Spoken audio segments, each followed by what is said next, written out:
This is Mac Pritchard, founder of Mac's List. I've interviewed more than 600 career experts since Find Your Dream Job started in 2015. The advice these guests shared remains as valuable as ever. So every other week, we're publishing one of our most popular conversations.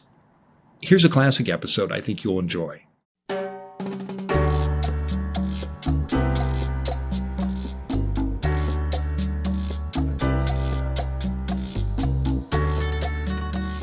This is Find Your Dream Job, the podcast that helps you get hired, have the career you want, and make a difference in life. I'm your host, Mac Pritchard. I'm also the founder of Mac's List. It's a job board in the Pacific Northwest that helps you find a fulfilling career. Every Wednesday, I talk to a different expert about the tools you need to get the work you want.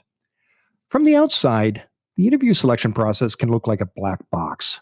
But today's guest says recruiters use common steps to screen applicants.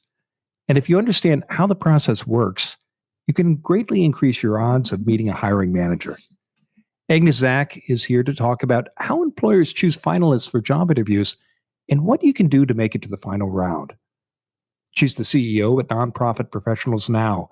Her organization offers executive search, temporary staffing, and talent evaluation services. Agnes joins us from Portland, Oregon. Agnes, let's jump right into it. We're talking this week about how candidates can get chosen as finalists. Let's start by talking about how you and other recruiters screen applicants. What's the first hurdle you need to get past as a candidate, Agnes, after you send in your application? Yeah, it's a really good question, Mac, and I feel a lot of empathy for the applicants because it does seem like a black hole. You send in all your information and all of a sudden there's just silence on the other end and you don't know what's going on. What we're really trying to do is be the bridge between the client and the final candidates. And so a client has come to us and said, we need a person that can do X. And as the search consultant, we are asking them questions about what does that mean? How do you manage? What does success look like? How will this person grow in this position? Who else will be influential in making decisions and working with this individual? So we're trying to get a 360-degree view of what this particular position will look like and how a person will be successful when they step into that role. And how does that information help you, Agnes, when that application lands on your desk? Well, we immediately look at the resume and the cover letter and the screening questions, and we compare the content with what we have learned about the position. So in our instances, we create spreadsheets for every position that says, what are the basic criteria that you have to meet, and what are the evaluation criteria that are going to be necessary in order for a person to be successful at this position? So we are looking through the resume going, how many years of experience do they have? Do they have, for example, executive director experience or management experience? Have they connected with the nonprofit sector? Have they managed employees? Have they managed financial accounts? Whatever those really specific skills are. And it's not like we're looking for a candidate that has 100%, but we are looking for enough indicators that we can look at a position, at a candidate's information and say, yes, you qualify for this position. I'm sure you've heard that statistic, Agnes. It may be apocryphal, but there's a statement out there that says recruiters might spend 7 seconds looking at a resume. What you described is a much more intensive process. Yes. Typically, what happens? I mean, our resumes, is there sort of a first round where someone does just get 7 seconds and doesn't make it to the next stage, or what's happening? Well, Mac, because I knew that I was coming on the show with you, I have been keeping really close track to be able to give you a really good answer for that. Okay. So kudos to you for doing your homework. What did your research tell us?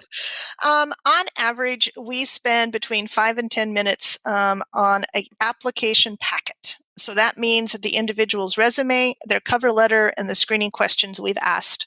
And we spend that time 3 different times in the process. So when you submit your information to us through the application portal, we immediately look at it and say, is this candidate an interesting candidate? Is this candidate look like they're meeting some of the qualifications? Just giving us a general idea of who is applying and who is this job appealing to, and maybe where do we need to be doing additional recruiting to broaden the pool. And would you say, Agnes, that what you and your colleagues are doing is typical of the industry?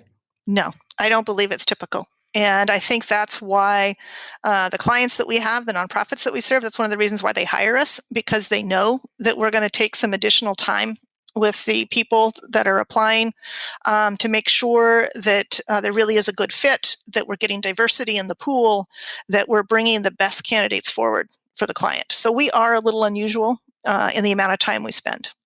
If you're a job seeker and you're getting ready to hit send on that application, and you don't know whether it's going to be a 7-second review or 3, 5 to 10-minute exercises like you just described that you and your colleagues perform, what can you do to stand out and grab the attention of a recruiter?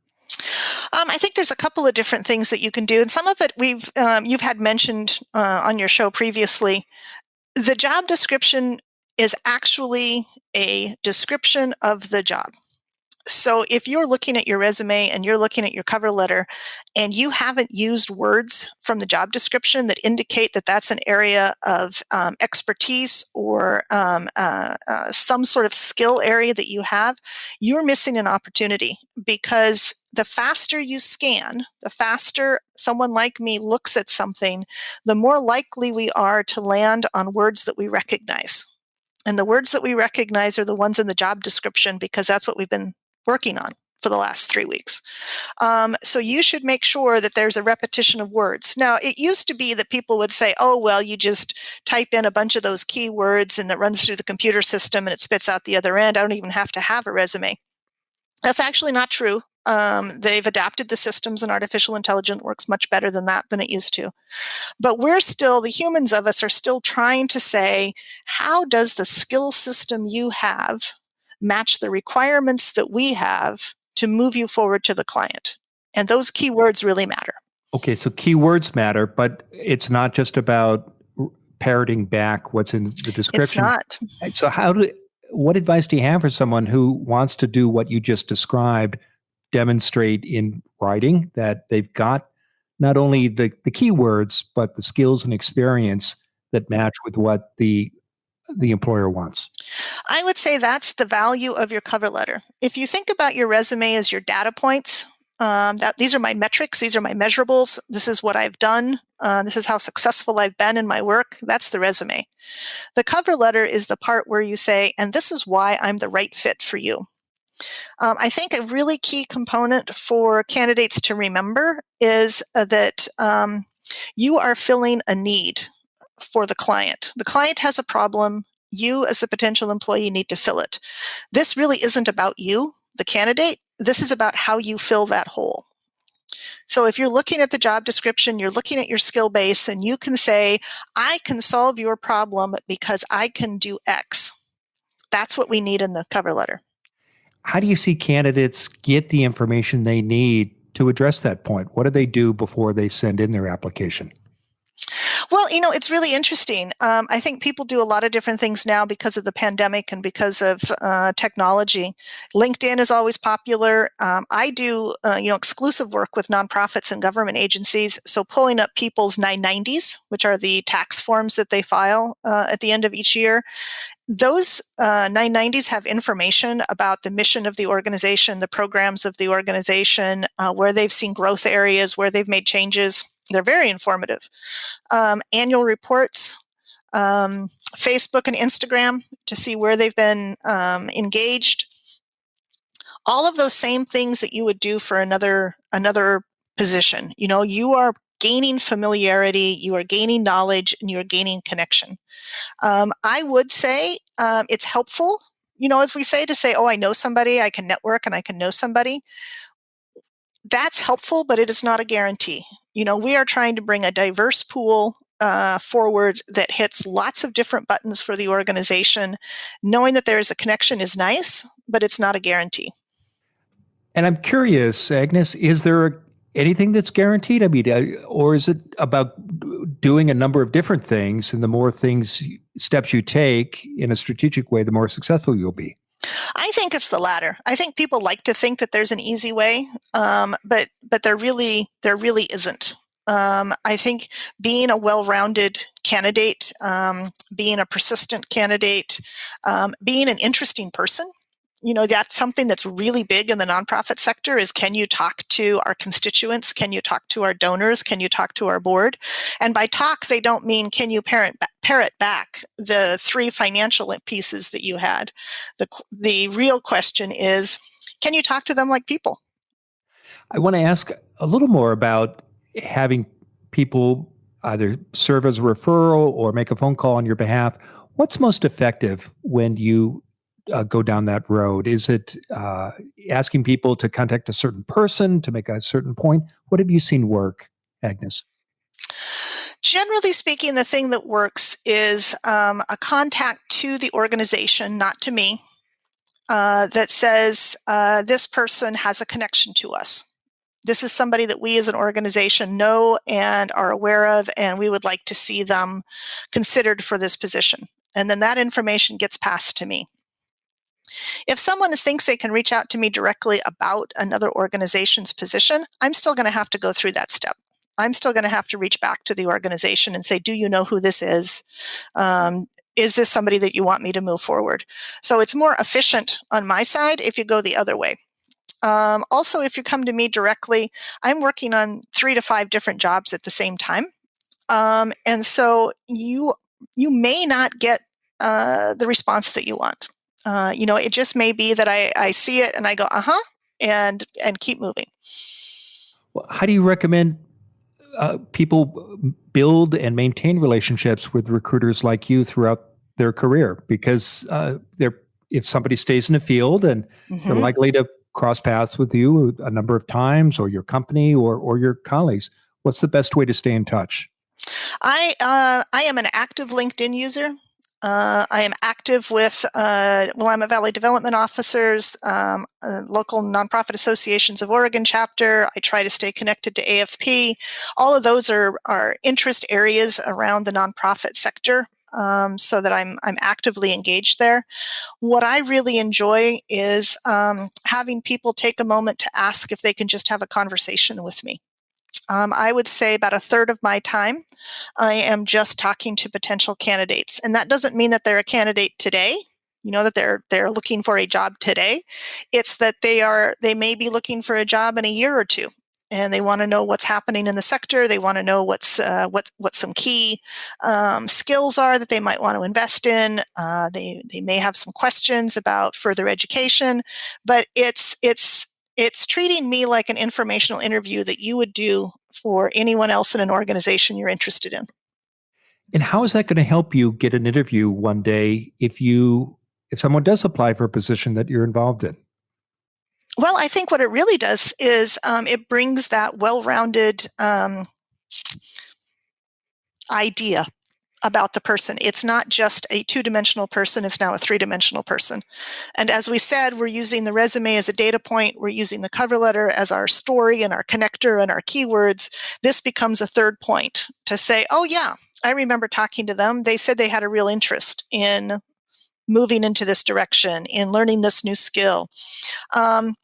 I tend to keep a database of about 1,500 folks, and always looking to add more to that. And if we see jobs that hit an interest area, we'll send them out. Recruiting is a big funnel, and we really want to be able to reach as many people as possible with a really interesting job. And as you might imagine, all of the jobs I search for are very interesting. So we are always looking for more people who find the work of the nonprofits exciting as an opportunity. Well, terrific. Agnes, we're going to take a quick break. And when we come back, Agnes Zach will continue to share her advice on how employers choose finalists for interviews.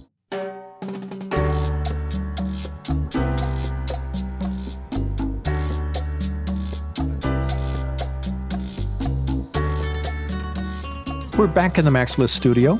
I'm talking with Agnes Zach. She's the Chief Executive Officer at Nonprofit Professionals Now. Her organization offers executive search, temporary staffing, and talent evaluation services. And she joins us from Portland, Oregon. Now, Agnes, before the break, we were talking about how employers choose finalists for interviews. And you walked us through kind of the written application stage, looking at keywords, including them in your resume, writing a good cover letter, looking for a connection in order to get a referral or perhaps a call on your behalf.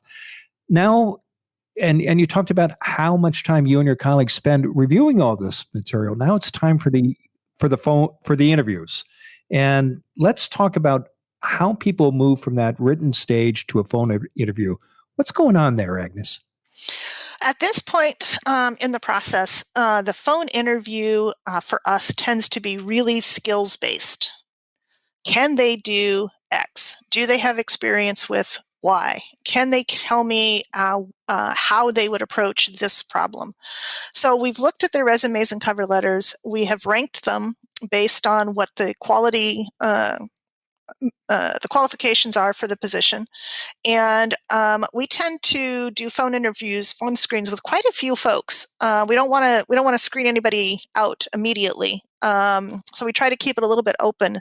But we're looking for precise, clean, 3 to 5 minute answers with a beginning, a middle, and an end. This is not a time to tell me your life story. It's not a time to share the latest vacation stories you've had. I mean, these are really specific, and we're looking for ways in order to differentiate candidates from each other. I want to talk more about what happens in those phone interviews, but let's just step back. The people who didn't make the cut, what didn't they do that they can control and maybe do differently the next time? They did not clearly illustrate to us that they had the skills necessary to do this position in the way that the client needed to have it done. Now, I think where people, at least the ones that I talk to, where they get off track just a little bit is they say, well, then I'm not qualified for the position. And that's not what I said. What I said is you did not meet the criteria for this position for the client that we have. So we are performing to a specific criteria that the client has given us. And just because your resume doesn't match it this time doesn't mean that you can never apply for this type of position again. It means that we are representing a specific client, and you needed to think more like, how was I solving the problem for that client? So what advice would you give somebody who says, well, I looked at the job description. I did everything you told me to, Agnes. I inserted the keywords. I worked on my cover letter. I even had somebody make a call on my behalf, and I still didn't get a phone interview. What do they need to do? I would be surprised. I would say, well, I'm actually kind of surprised that you didn't get a phone interview. At that point in time, what I often do for folks is I sit down with them, in this case, probably by phone, like we're doing today, and I walk through the resume that they submitted, and I walk through the job description that they compared it to, and I say, this is where I saw a disconnect. And it doesn't have to be me that does this. You can do this with other folks. You can have them review your resume or your cover letter compared to the job description and just have them say, wow, this job description really needs you to do this one thing. And I don't see that you said anywhere in your cover letter that you could do that. So this doesn't have to be a recruiter. It could be a peer, a colleague, or family member. Yeah. Yes. Okay. Yes. Right. Well, let's move on to that phone interview. And the people who did the things you outlined are getting phone calls. And when you're having that conversation, you talked about looking for skills. How long do these calls typically last? And what's the best way for a candidate to prepare for them? The calls generally go about 30 minutes, and then there's usually time at the end for us to answer any questions the candidate might have. And oftentimes that's, what's your timeline or those kinds of things. But, it really is true that you should have 2 or 3 questions that are pretty concrete that you can ask at the end of any phone interview. Don't just skip that and say, no, I'm fine right now. I'll save my questions for later. Make sure you have the 2 or 3. Why does that matter? It shows that you've investigated the organization. It shows that you have taken an interest in this position beyond what 50 other applicants did. And you have seen something in the materials that makes you wonder, what are they doing here? Why is this important? Why are they engaged in this? And that tells us that you are a candidate that has taken the extra step. Are there questions you recommend people avoid asking? At the phone stage, don't ask about salary. Don't ask about vacation. Don't ask about how soon your vacation accrues. At this point in time, none of that information matters. You're not far enough into the process to be able to be into that negotiation stage. What we're really looking for are questions about how could I be successful in this position? What does the manager really need? I see that the organization is exploring a new program. Why did they make that decision? And some of those I'm not going to be able to answer as a recruiter, and that's okay. You need to show me that you've gone a little extra in this process. What are you, as the recruiter, and your colleagues doing as you listen? Are you taking notes? Is there some sort of scoring sheet you're using? Yes What's and going yes. on? Okay, Yes. tell us more.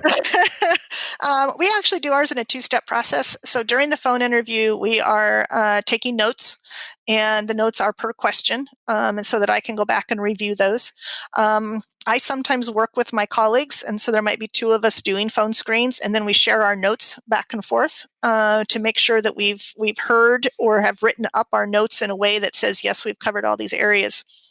Those notes and those questions are connected to our scoring sheet. So if I ask you a question about finance, I have a finance category on my scoring sheet. If I ask you a question about donor relations, I have a donor relations category on my scoring sheet.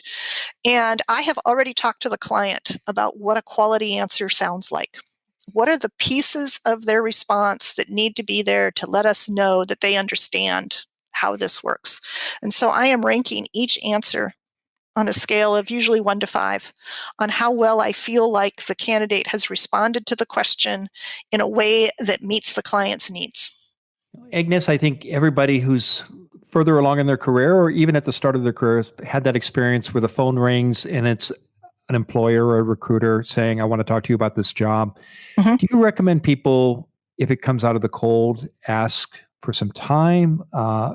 What's a good response there?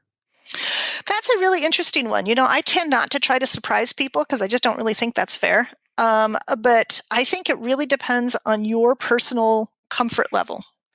If you are somebody who needs a moment and wants to take a few minutes to process, there is absolutely nothing wrong with saying, wonderful, I am so excited to speak to you. Do you think we could schedule a time to talk X in 2 hours, in tomorrow, at this other time? You are somebody they're interested in. Don't assume that you have to just bend over and perform and talk and do these interviews if you yourself aren't ready. You want to be as confident as you can be. If you get an email from a recruiter offering a phone interview, is it okay to ask for the questions in advance? It is, and many times the answer will be we aren't going to do that. While it's an interesting piece, particularly with phone questions, people tend to want more of your spontaneous answer. The questions shouldn't be so difficult that you need to prepare for them.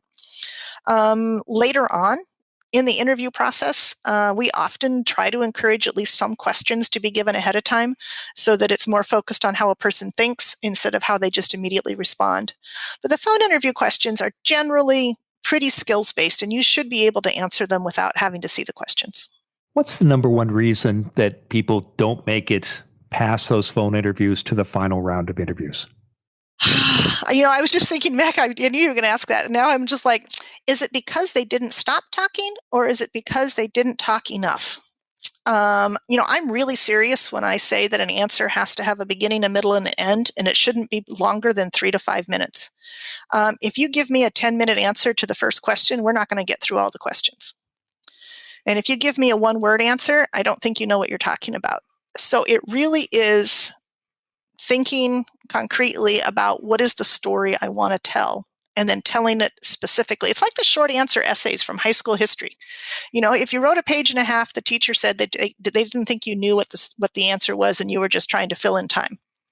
That's what we're looking for in the phone interview, that concise 3 to 5 minute answer that says, I know that I can do this job because I have this skill. It's been a terrific conversation, Agnes. Now tell us, what's next for you? Well, Nonprofit Professionals now is working our way down the I-5 corridor. We recently joined 501 Commons, which serves the state of Washington. And so in particular for us, Southwest Washington, Willamette Valley Development Officers is now supporting the Mid-Valley Development Officers organization in Salem. So we're working our way to Salem, and we've got a couple of searches in Corvallis. So we're truly trying to maximize our time up and down the I-5 corridor. I know people can learn more about your organization and your services, and you have a lot of great resources for nonprofit professionals and job seekers by visiting your website. And that URL is npprofessionals.com. Now, Agnes, given all the terrific tips you've shared today, what's the one thing you want a listener to remember about how employers choose finalists for interviews? I think the piece of the puzzle that I think we all forget and that we need to remember is that the client has a problem. My nonprofit organization has a problem and they need it to be solved. And you as a candidate, your job is to help the employer see that you are the answer to their problem. If you can do that, you have a much more likelihood of being moved forward in the process. Thank you for listening to this classic episode of Find Your Dream Job. You can support our show and help others find it by leaving a review and rating on Apple, Spotify, or wherever you get your podcasts.